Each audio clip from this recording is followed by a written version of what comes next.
CM అయితేనే ఈ పథకాలు మనకు కంటిన్యూ అవుతాయి. అందరూ ప్రతి ఒక్కరు జగన్ దీవించి అనిలను ఆస్వాదించండి. తప్పకుండా వైఎస్ఆర్ పార్టీ మీకు తెలిసింది. ఈరోజు ఉదయమే మీ ఇంటికి ప్రతి ఒక్క వాలంటీర్ వచ్చి ఏం సమస్య ఉన్నా మీకు మీ కార్పొరేటర్ ద్వారా కానీ సచివాలయ వ్యవస్థ కానీ ప్రతి ఒక్క సమస్య తీస్తున్నారు. అందుకే జగన్ మనకు సీఎం కావాలంటే ముందు అనిలన్న ఇక్కడ మీరు గెలిపించుకోవాలా. ప్రతి ఒక్కరు ఈరోజు చూస్తున్న అనిలన్న ప్రతి ఒక్క రోజు మీటింగ్ 10 మంది చూసాం. వర్షాలు వచ్చాయి. ఎలా తిరిగి ఎవరైనా నాయకుడు ఎప్పుడైనా వచ్చాడా?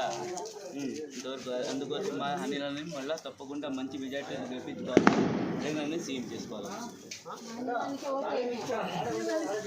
ఈరోజు 53వ డివిజన్లో గాంధీ గిరిజన కాలనీలో కార్పొరేటర్ సుజాతమ్మ గారు, ఇన్ఛార్జ్ అన్నగారు అందరూ సమక్షంలో ఈరోజు జగనన్నే ఎందుకు కావాలి అనే కార్యక్రమం మీద ఈరోజు సచివాలయ వ్యవస్థలో ద్వారా మనకు ప్రతి ఒక్క ఇంటికి ఏ పథకాలు అందుతున్నాయో ప్రతి ఒక్కరికి తెలుసు.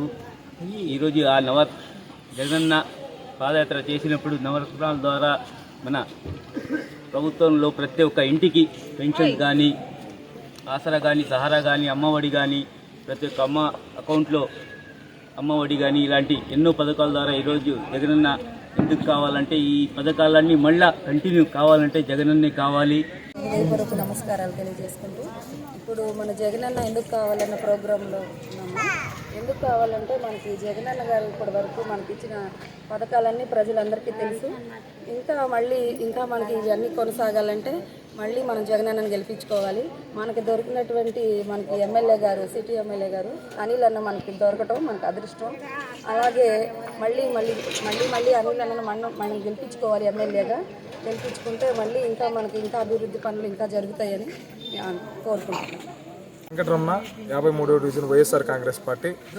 ఈరోజు ఈ కార్యక్రమానికి ముఖ్య ఉద్దేశం జగనన్నే మరలా ముఖ్యమంత్రి ఎందుకు కావాలనేటువంటి కార్యక్రమం. దాంట్లో భాగంగా ఈరోజు జెండా ఆవిష్కరణ కార్యక్రమం ఏర్పాటు చేశాం.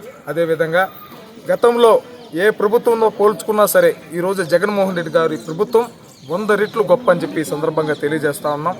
అదేవిధంగా ఈరోజు మా 53వ డివిజన్ గాంధీ గిరిజన కాలనీలోనే దాదాపు 400 మందికి పెన్షన్లు ఇచ్చిన ప్రభుత్వం జగన్మోహన్ రెడ్డి గారి ప్రభుత్వం. అదేవిధంగా వైఎస్ఆర్ చేయూత కాడి నుంచి, విద్యా దీవెన కాడి నుంచి ప్రతి ఒక్క పథకాలు కూడా ఈరోజు ప్రజలకు అందుతూ ఉన్నాయి మన 53వ డివిజన్లో. కాబట్టి మన నగర శాసనసభ్యులు అనిల్ కుమార్ యాదవ్ గారి సహాయ సహకారాలతో ఈరోజు నెల్లూరు నగరం కూడా ఎంతో అద్భుతంగా తీర్చిదిద్దారని చెప్పి సందర్భంగా తెలియజేస్తూ రాబోయే 2024 ఎలక్షన్లో అత్యంత మెజార్టీతో మా నగర శాసనసభ్యులు అనిల్ కుమార్ యాదవ్ గారిని ఎమ్మెల్యేగా చేసుకుంటామని చెప్పి, అదేవిధంగా జగన్మోహన్ రెడ్డి గారిని ముఖ్యమంత్రి చేసుకునేదాకా మా కష్టపడి పనిచేస్తామని చెప్పి సందర్భంగా తెలియజేస్తాం.